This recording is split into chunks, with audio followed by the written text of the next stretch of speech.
Hey everybody, welcome back to the Hard Park 703 channel.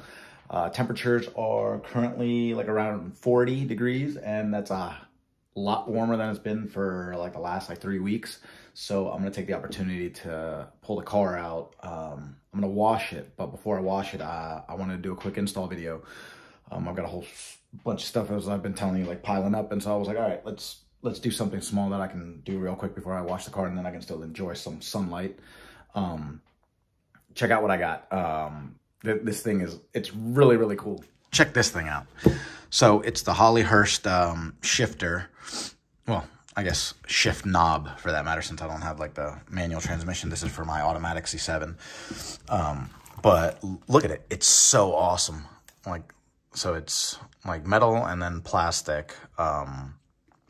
But looks beautiful, and I can't wait to get this thing on. I've seen it in pictures. It looks fantastic, and it's really simple to install. I looked at the instructions, so we're gonna go step by step with it. Shouldn't be too difficult. So I got this thing for a couple reasons. Like, you know, first off, I guess the automatic shift knob it's kind of boring. The interior of the car, it's such a race car cockpit feel, but then the shift knob just kind of takes away from that. They make a whole bunch of shift knobs for manual cars, as you all know, and so you can have the coolest things ever. But for automatic transmissions, I mean, you're very, very limited. And I'm just fortunate enough that I found this. So I was looking at other stuff, just a carbon fiber circular shift knob or something. I mean, that still looked boring, looked cheap. And so when I discovered this, that was so awesome. I didn't think this existed. And then I saw pictures of what it looks like and everything, and it looks so good. And it gives me that, the feel how race cars have the e-brake, the long e-brakes. If they're drifting, they've got it right there next to the steering wheel, so then they can just yank on it real quick, and it's got the grooves and everything. It looks so cool. And I've always wanted something like that. Now, granted, obviously this is going on the, transmission. And not the e-brake, but it's still cool. It's longer than my standard shift knob, as you're gonna see once we get down to the car. And it's just it's gonna change out the look of the inside. I wanted a more race car feel on the inside, So I think this is gonna do a good job at tying a lot of other things together. Especially with the color combo is fantastic. I think that's gonna flow beautifully with the interior. So without further ado, let's get to it. Let's start the installation. Okay, before we get started, I just almost had a heart attack. Why? Because, okay, so last night, I brought in the 2 longboards to get them re-glued. A couple parts were coming off, and that has to do with the cold and whatnot, and the glue doesn't adhere so well unless all the boards are shaved down and stuff. And I mean, I don't know how to do that. I'm not a carpenter. So anyways, there's little gaps between the 2x4s on the bottom and then the massive plywood up top. So anyways, I just grabbed some cardboard stuff, and I wedged that in there and then glued that down. So now it's more even on the bottom, especially when the weight of the vehicle goes onto the ramp. Well, anyways, I did that last night, and I left them inside to dry because it's warmer, obviously, in my house than it is out here. It's I don't know, at nighttime, it's 15 degrees. So yeah, so I did that, right? But that interfered with the routine that I do. And so how everybody who has a routine and stuff like that, if you throw off your routine, then, So I always leave one board right behind the front driver wheel. So then that way I always look, and I'm like, oh yeah, got to get the boards. And then I bring the boards out, and then I reverse the car. Well, anyways, I brought the 2 boards in, and they were inside. And so they were kind of out of view. And I left the 2 small boards right there. I leave those underneath the exhaust in the back. Well, luckily, this is an act of God, because I just got the car back from obviously the horrendous accident that happened to it and everything, blah, blah, blah, the door being damaged and stuff, and then my friends fixing it, that took forever. And I was just backing up the car, and luckily, I got the car out, and then I look back in the garage, and I'm like, nothing got touched. The boards were right where they are underneath the vehicle and stuff. So that means obviously the front lip didn't catch it or anything. So it means it clears the whole underbody, that's the undercarriage, sorry. Awesome. It's good to know in case that this ever happens again, I want to say knock on wood, but that sounds silly or looks silly, doesn't, but whatever, knock on wood. Hope that never happens again, but it does. At least I know the little board's clear underneath.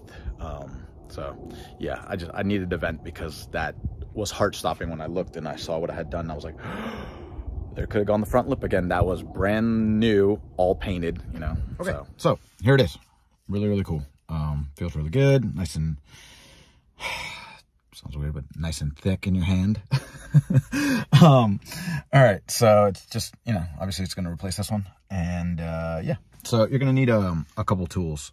So let me go over that. Okay, first you're going to want to have like a trim removal tool. So I just picked some up from Amazon. There's a whole bunch to choose from. And yeah, so just, you know, choose your weapon. And then what you're going to do is you're going to pry right here, and then you work your way around and stuff. And then there's going to be a underneath this portion right here on the top left, there's going to be a clip connector that you got to disconnect, and then we go from there. Okay, also in the package with the shifter, you got the little zip tie, but then you've got those little like adjustment screws. What? Stop zooming in on my finger. Okay. These things are super, super small. I'm talking about like, just don't lose them. Don't lose them. Just put them in your pocket and make sure it's a tight pocket, because I almost lost it like 3 times just walking from the inside of my house to the car. Oh my God, I'm so terrified, like holding it right now for you guys. Okay, so they're like the adjustment screws and stuff for the base. And don't ask me what Allen key, but you need Allen keys. So make sure you have a set of Allen keys, like a good variety. I don't know, like this is a random one that probably came with like some stuff from, I don't know, like IKEA or something like that or whatever. This is the only one that fit. You know, other ones did fit, but they were a little loose. This one fit precisely. If you were to ask me what size it is, I have no idea. So just make sure you have a bunch of them, and we'll get to that in a sec. Just put it right there. Just leave it like that. Don't breathe. Don't move, because you'll lose those. If those things fall in a little crack or something like that, it's over. Just burn the car. All right, so yeah, it's definitely easiest to start in this corner, I noticed. This is like that type of tool that I use, like this angle or whatever. It had a really, really thin wedge. So I started there, and then I worked my way this way. I just used another one to kind of hold it from clipping back into place. It's not that difficult. You just got to work your way around. And so I guess the point is I'm going to work my way around that way to that corner, and then this one I'm going to start unclipping here. Okay. So yeah. It literally took like 2 seconds to do that. This part right here, up here, it unclips super easily. So yeah, anyways, now we're at the point where you just got to disconnect that right there. So I'm going to disconnect that, and then I'm going to pull up on this entire thing, and this will all be exposed. Oh yeah, one little thing that's worth mentioning is when you're going to lift this up to get to the clip right there, bring your hand in on the boot very carefully. You don't want to ever tear this boot. And you can reach underneath the plastic right here. You can feel underneath it, and then that way you can just kind of like pull up right there, and then that unclips all of this beautifully. So just keep that in mind. Just be careful with the boot, and then just reach down and just pop up. So I've got it in park. I've seen videos where, you know, you put it in the neutral. Just make sure your e-brake's on. I mean, especially for me, I'm on a very big incline. But okay, apparently this is hard to pull up, so you got to put some strength behind that and yank it up. But you got to be careful not to break anything. You got to be careful not to destroy your roof or anything, blah, blah, blah. So I'm going to put the phone down.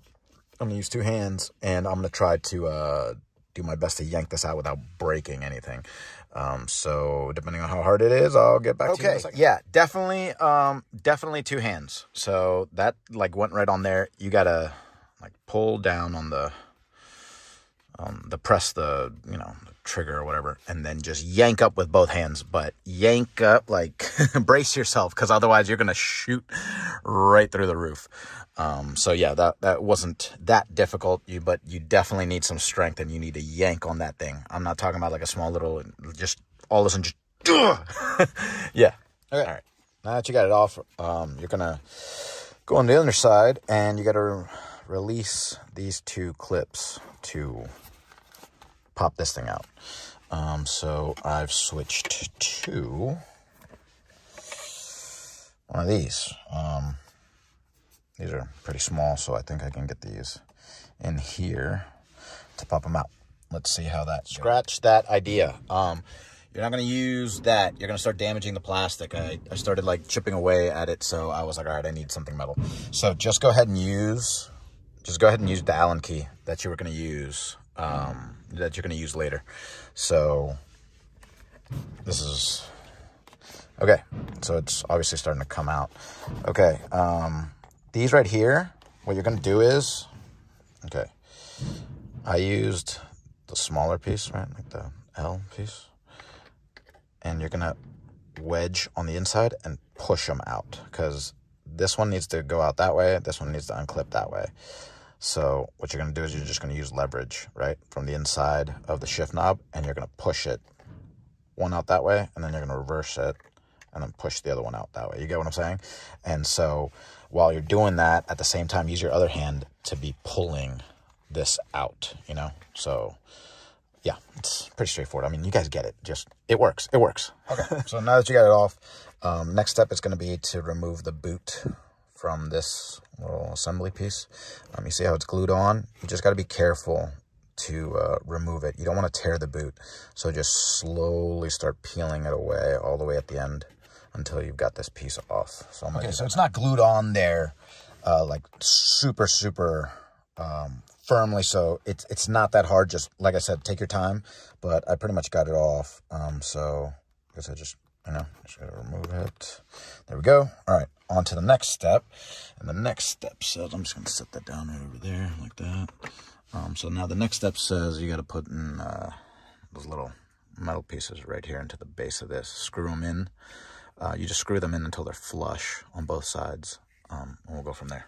Okay, so yeah, so see, it's got like the conical shape to it. Well, obviously, the conical shape has to go on the inside, as you can imagine, because the tool has to be able to obviously screw it in. But like I said, you just got to make it flush. And so it's not hard. Just right now while I'm filming, I'm terrified right now, because if that little thing drops anywhere into this vehicle, that took 2 seconds though. So yep, it's on the front and on the back. Okay, so now here's where the groove comes into play. All right, the groove right there, those 2 grooves where my small fingers are. So you got to put it through here, and then you got to feed it through there, right? But so when you feed it through there, you're going to use the zip tie to lock. Got it in there. Okay, so this is really crucial. You need to get this boot. You need to bring it down as much as possible into that groove.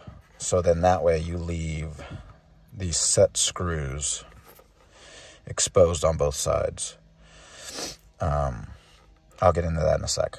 But then with the zip tie, you just got to make sure you make it really snug. You got to make sure it gets into that groove to where you can't yank, like you can't adjust it anymore. And so then you just snip it off.